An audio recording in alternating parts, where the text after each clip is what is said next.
Welcome back, everybody. Rock Talk back again for episode 22. It's a special occurrence because this is the first time that we've had a person on for their second appearance. Neelah Vandeberg is back in this vacant offense with me to talk some bowling, some softball. Neelah, we were just doing a little talking about your week. Tell me, how are you feeling today? And be honest with me. Shoot, I'm exhausted. I'm tired. I'm ready for a good nap. Yeah, no, I feel you. You were just telling me about your schedule, and why don't you do that right now? Just tell everybody a little bit about what you're going through now, coming into the spring in a normal week, playing softball and still bowling. So softball and bowling now. I have Monday, Wednesday, Friday. I have 5:30 a.m. practice, so I usually get up around 4 a.m. Go to practice at 5:30, get out around 7:30, and then I have an 8 a.m. class, 9 a.m., a 10 a.m. class. And then if we have we'll have practice in the afternoon. So I have some sort of time to take a nap. And then Tuesday, Thursdays, we have practice for bowling from 6 to 8, but I have class at 11. Well, on Tuesdays, I have individuals for softball at 9, then class at 11, class at noon, and then we'll have lift for softball, and then we'll have bowling from 6 to 8, Tuesday, Thursdays, and then on Wednesdays is the same as Mondays, but I also have an individual meeting for RA stuff. Yeah. And then Thursdays are the same as Tuesdays, besides no individual, but they also have practice for softball, but I missed that because I have bowling. Yep. And then Fridays are the same as Monday and Wednesdays with 5:30 a.m. practice, and then there's Saturdays practice for softball. Yeah. But I'm missing that right now because of bowling tournaments. Yeah. So basically what you're saying is there's not a lot of room for rest and relaxation at this point in your academic calendar. No, there's not a lot of time for rest. Right? Yeah, you're doing a lot right now. Yeah. Softball, bowling at the same time, the overlap, and then still waking up. Those 5:30 a.m. practices, that's a little different. It's a little different, but I actually like it getting it out of the way? Yeah, getting it out of the way, get it done in the morning. So I was going to ask this, but I think you just answered it. You'd rather go from, as I was going to ask you, 5:30 a.m. or let's say 9 o'clock at night. You would pick the morning practice? I'd rather get the stuff done at the beginning of the day than later at night. I feel the same way as you. I don't want to wait all day for something and do it at the very end and then be up really late. I'd rather get up early, do it, and have the rest of the day. But you don't have the rest of your day. No, you have a lot really of stuff still to do. Yeah. That's wild. I want to ask you about, I used to get up in spring ball for football, get up at 5 o'clock for 6 a.m. practices. You're even better than me. Get up at 4 o'clock to go to a 5. You have to drive, go to Sports Corps for a 5:30 practice. Tell me a little bit about your mindset when you know you got to wake up early in the morning the next day. How do you approach it? How do you know when you have to perform early in the morning? So I try to get a good night's rest if I can really fall asleep. I try to at least fall asleep by 10, 11 o'clock at night. Wow, that's it? The night before. But sometimes, my mind be going a little bit. I know exactly what you mean. The anxiety of not waking up on time. And then, sometimes I'll wake up before my bed, before my alarm goes off. But most of the times in the morning, I'm like, let's go and get this work done, and then we get to go home. We have the rest of the day. Just get the job done when you can and put all your effort into it. Get the job done and then get to go to your 3 classes coming up immediately after that. Yes. Yeah, no, I know exactly what you're talking about. The anxiety. When for me, it was going to bed and knowing I need to get certain amount of sleep. I have to fall asleep, and I struggled with it. I would lay there awake going, I need to fall asleep. I need to fall asleep. My mind is still going, and I would lay there. I'd look at the clock. Oh, it's 3 a.m. I got to wake up in 2 hours. I haven't slept a wink. My goodness. Yeah, it's a different feeling. It is different. Last year there was one time where I was commuting last year, 45 minutes last year. Wow. But it was an hour from home to Sports Corps. Uh-huh. And there was one night where I was awake the whole night. I stayed awake because I could not fall asleep. You just went an all-nighter. I put an all-nighter up. I could not fall asleep that night. My good. And then so after that practice, what was it? Did you just go home and slump after that, or did you have class? No, I had class. You had class. I probably took a nap in my car or something like that. It's commuter life of a commuter. Yeah, I don't envy that, and I wouldn't wish that upon my worst enemy. That's a little different. It is different. It gets you a different mindset for stuff. Yeah, no, I mean getting up early, all that. The sleep part of it is so underrated. People overlook that so much. Mm-hmm. Like for an athlete especially, like the amount of sleep you get is so important. And just being able to fall asleep is really an important thing to learn how to do, figure out good sleeping habits. I'm not the guy to ask, and you're not either. No, I'm finding out. Yeah, that's something that we can both work on. How about that? We could say that. Let's step back. Let's talk a little bit about bowling. I was able to watch a little bit of your tournament last weekend. We could just talk about it. The GLBC 3, which was here in Rockford at Don Carter's, where you guys practice all week, every week. It was a pretty good tournament for you. If we want to say it like that. I mean, you broke your own record for score to tournament average. You knocked down 975 pins. Your average for a game was 195. You were tied for first overall at the tournament, made the all-tournament team. I guess a solid weekend for you. Solid weekend, yes. Yeah, tell me what your feelings were going into the week knowing you were going to bowl at Don Carter's. I was like, first off, we weren't supposed to be bowling at Don Carter's. Right. We were supposed to be bowling at Cherry Bowl. Which you have before. We've had before, yeah. But there was boys sectionals there. So instead we were all put at Don Carter's, which was nice because, like, we obviously practice there. Mm-hmm. But where we practice we practice all the way on the high end. We practice all the way on, like, 40 to 42. Yeah. So, like, each lane plays differently, especially if you're close by, like, the doors. Yeah. The lanes will tend to play differently than the ones in the middle. And that's interesting. Why is that? I think because, like, the cold air and how it, like, it really hits the lanes. Affects, it really affects because, like, 1 and 2 is playing lanes 1 and 2 this past week were playing completely different than 3 and 4. Okay. And, like, 3 and 4, the lane, I actually was close to, I had the front 8 on that pair. Yeah, I heard that. But I was standing in 2 different spots, like on 3 and then on 4 I was standing on 2 completely different spots because 3 was hooking more than what 4 was. But yeah, overall the weekend I was just like go and try my best like I do every weekend, just try my best, and that's all that matters. And plus it was like my senior celebration. Yep. So it was like kind of sentimental moment to me to just take it all in and get to do my best here. Yeah, you answered my question before I asked. I was going to say it was a quote unquote senior weekend for you, last tournament here in Rockford, and I was going to ask, was it an emotional senior day? Yes, it was emotional. I took it all in. Didn't cry much, but like I was taking it all in. I really enjoyed everything. Like the people that came and supported us, that meant a lot to all of us. Because we don't get a lot of people to support besides like my parents that come and support us. Yeah, I mean, a lot of times you guys are going hours and hours away. It's hard to get fans to come with you, right? But yeah, like taking that all in and just having people there cheering us on and just trying to do our best in front of everybody. And then me personally, for like the senior, I was just trying to enjoy it and do the best I could. Yeah, and do you think you succeeded at that, enjoying it and doing? I think you did the best you could. I think so, but I know I could have done better. I know I could have done better on some stuff. That's the mindset of a competitor. I mean, you were 25 pins away from 1,000. You were first at the tournament, but you think you could have done better. Could have picked up some more makeable squares. That's funny. That's a great thing to hear. But you had an awesome weekend, and I walked in.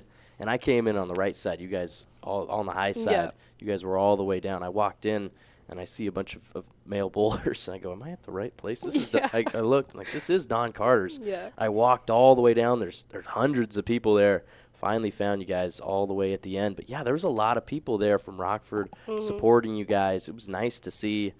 You guys had a couple nice games for the Baker games that I got to watch. Wasn't a huge tournament, just female bowling wise, just because there wasn't a lot of teams that wanted to travel. It was the winter storm weekend, quote unquote. But we also that's how big our conference is. There's like usually like one more team there.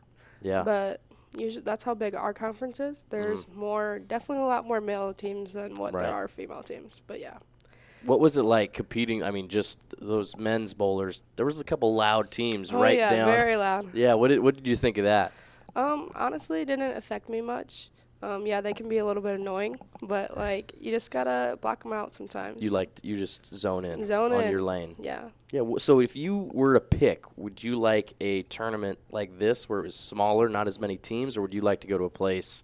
You guys have bowled in a couple of them where there's over 100 teams there. There's a lot of hullabaloo. What do you like more, a big tournament or a more intimate, smaller tournament? I like the smaller tournaments, honestly. The bigger tournaments can be a little bit too much sometimes because trying to figure everything out, and then you have like some of the top teams there at like the bigger tournaments, and then you're trying to. It's cool to like see how some of the best bowlers in like the nation like bowl for like college stuff. It's cool to see that, but also like the smaller tournaments, it's more.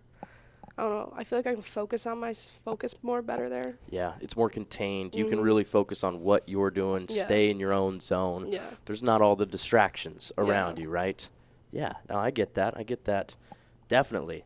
Another thing I wanted to ask you is as we near the end of your bowling season, you said that you've got 3 more weekends guaranteed. We got 2 more tournaments. And the last one's in 3 weekends, right? The last one's in 3 weekends, okay. yeah. And just as we're getting closer to the end, just tell me what's been your favorite tournament that you've played at this season? This season? Yeah. I don't know. That's a good question. I don't really have a favorite. I like the GLBC tournaments, but I would say my favorite ones would probably be the ones in Rockford. So like when we did the Leatherneck tournament. Over at the Cherry Bowl, yep. And then when we did the past GLBC 3, this past weekend. Yeah, and both those tournaments, you were really good. I mean, that first Leatherneck Classic, that was back, I believe that was in October. That was when you set and broke your own record for the first time. I kind of forgot about that. Yeah, this first season, you were 31st overall. That was a much bigger tournament. Yeah. But you knocked down 923 pins and then broke your own record a few weeks after that at the McKendree Match Games, and then just last weekend, the GLBC 3, 975. Just breaking records. Neelah Vandeberg breaking records, ready to go. Yeah, that's. I mean, just getting to bowl in your city, near your university in Rockford. That's interesting. Where's the farthest you guys have had to go? Is that Minnesota? Yeah, that was in Minnesota. So far, yeah. We're going to Indianapolis in 3 weekends, I think it is. Yeah, and how far is that drive? I think it's like 4 hours. 4 5, hours. Yeah. The Minnesota one was like 5 to 6 hours. Oh wow! How was the drive over there? It was a nice drive. It was just extra long, but right. Do you fall asleep on those long drives ever? It just depends what type of vehicle we take. Really? If we take the Vanteras, you can spread out on the bus because we don't have that many bowlers, so like you can spread out. And if you take a van, it's a lot more. It's a lot more compact. In there. Yeah. No. Yeah. Because we got a lot of bowling ball bags, and people don't realize that we have like. Per people, we have like 2 bowling ball bags per people. Really? So, why is that? So because of the amount of balls, because you want to have different types of bowling balls for the different lanes. I can't explain everything technologically, but like we have our spare ball, and then we have our strongest balls, and we have our weakest balls. So I have 6 balls counting my spare ball. Actually, I have 7 balls counting my spare ball. But there are some people that have a lot more bowling balls than what I have. And you're the 4th bowler that I've had on Counting Yourself that have been on here on Rock Talk, and I think that's the first time we brought this up. Different balls for different situations, and it makes a lot of sense now that I think about it. Yeah. So tell me, I'm guessing you got a heavy ball. You're trying to knock down a bunch. Is that what you use to knock down? Like if you're gonna start a frame, you're gonna use the heavy ball. I have. Our bowling balls are all the same weight. Really? Yeah, so I throw 15-pound bowling balls. Okay. You have your asymmetrical and symmetrical bowling balls. And then you have, I don't really know the technological stuff towards it. I'm going to try and look it up real quick. No problem. I'm fascinated by this. So what's the difference between that ball and then a spare ball? What makes it a spare ball? So a spare ball is usually a plastic ball. Okay. And why the plastic ball? Because it does not have a core in the middle. And so it's complete plastic, and then the ball will not hook. So depending on what type of core you have in it, yes. Yeah, you're trying to throw it straight. Say it's just you have the 10th pin. Yes. You're just trying to throw that straight there. Okay. Yeah, and a lot of different spares. So symmetrical bowling balls have the weight inside of the ball is even. Yes. It rolls smooth and is predictable. It hooks in a rounded, steady way and is easier to control, good for beginners or straighter shots. Okay. Asymmetrical bowling ball, the weight inside in the ball is uneven, reacts stronger to friction, hooks sharper and later. More aggressive is used by advanced bowlers, supposedly, but we use them in bowling, so. So you have both, or you use just one? I have both. You have both. And so you'll start the day with your more stronger ball. Yeah.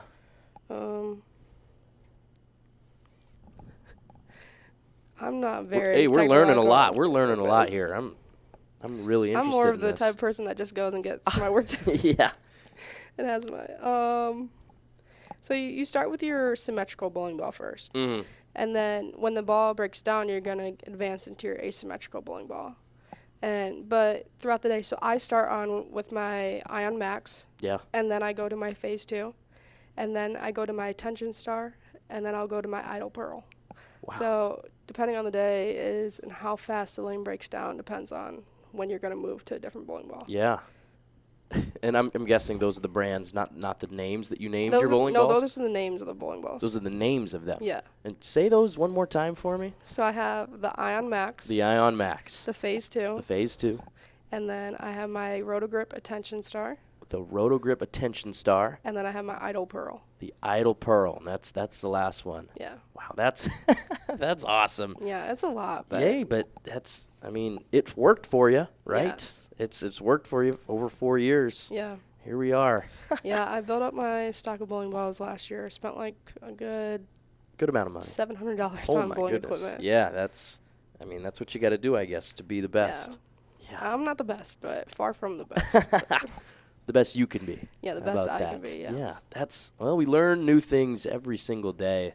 I've learned more about bowling balls in the last 3 months than I ever thought that I would.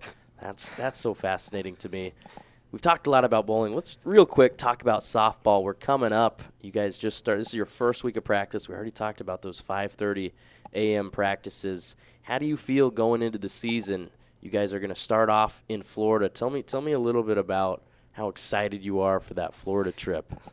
Honestly, I think we're all pretty excited for it. Yeah. We're working up towards it. Obviously, this is only the first week. We're going to keep getting better each and every week. Yeah, we're at square one. We're at square one. We'll get there. But we're going to keep putting the work in, and hopefully we'll do good in Florida. We just got to try our hardest, and that's all we can do. If we have a bad game, we have a bad game. Just try the next game. Yeah, and you went to Florida. Did you go to Florida last year? Yes, I went to Florida last year. Tell me what that experience is like. I mean, you guys you fit a whole lot of games into a really compact time period. I mean, you're going to get 8 games, I believe, in 5 days, basically. Yeah. Tell me what's that like? So, first of all, it's a big, temperature difference between here and Florida. Oh, yeah. I mean, we're in the single digits right now. You're going to go down there, and we're going to get the humidity. Gonna be 70? Yeah. And it's getting very humid down there. I remember the first day down there. It was very humid. I'm like, oh, my gosh, I'm not used to this at all. And it's like a big difference. But once you get down there, it's fun. The fields are good there. Mm-hmm. They're nice. They're nice facilities. They're like clay, if I remember correctly. I think they're clay fields. And it's nice facilities. I remember the first day we played at one facility, and then the other days we were playing at a different facility. Mm-hmm. I think it's the same this year. It's going to be in that Fort Myers, Naples area. Yeah, that's going to be a shock. Getting off the plane, getting hit with the wave of heat. And we got in last year at night, and it was still humid, very humid when we got off that plane. When you step outside, it's like there's somebody dropped a weight on top of you. It's really a different thing. It's or you're sitting in a sauna or something. Yes, that's a great way to put it. Make sure you drink a lot of water heading up to that. I'm going to make sure. Have to. Yeah, I'm excited for you guys this season to start. I love softball, baseball. Baseball's got their first game February 28th. Hopefully there's no snow on the ground when we're ready for first pitch for that. Yeah, I heard that's going to be interesting. Yeah. Hopefully there's no snow on the ground. Yeah, let's hope that Mother Nature smiles down upon us here at Rockford University. I've had you here for about 20 minutes. Is there anything else you want to say, Neelah, about bowling, about softball, about the secret to life, anything that you got? I say one of the things I always think about, what you put your mind to is what you're gonna get out of it. Try your hardest every day, and that's all you can do. And I think the biggest people that were like part of my bowling like career is like my coaches throughout my life, because I didn't start until I was a junior in high school. Yeah. And like if I didn't have my coaches or my coach Tim, and then I went to lessons, and then Gail for my lessons, and then Kyle here at RU, I would not be where I'm at today. Yeah. There's always people in your life that help you get to where you are. Yeah. Yes, and then my parents putting in the time and money for me. But Yeah. Great job. Shouting out everybody who's gotten you to where you're at. Yeah. That's great. Taking it from you, successful bowler, gonna be a successful softball player this year. That's great. That's a great way to end the pod. How about that? Thanks again to you, Neelah, for coming on for the second time. First person to be on Rock Talk, time number 2. Thanks again for coming on. Cole Weber, your host. I'm signing off here on Rock Talk, episode 22. Thank you, everybody, for listening.